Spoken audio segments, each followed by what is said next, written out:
3 va 4 aprel kunlari Samarqand shahrida bo'lib o'tayotgan Markaziy Osiyo Yevropa Ittifoqi sammiti nafaqat mintaqaviy, balki global, siyosiy va iqtisodiy jarayonlar uchun muhim voqealar sifatida baholanmoqda.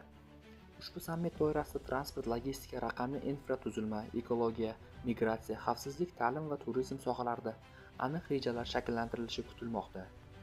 Transkaspiy xalqaro transport yo'lagini jadal rivojlantirish, yashil energetika salohiyatini ro'yobga chiqarish, ta'lim almashuvi dasturlarini kengaytirish muloqotning asosiy masalalari bo'ladi.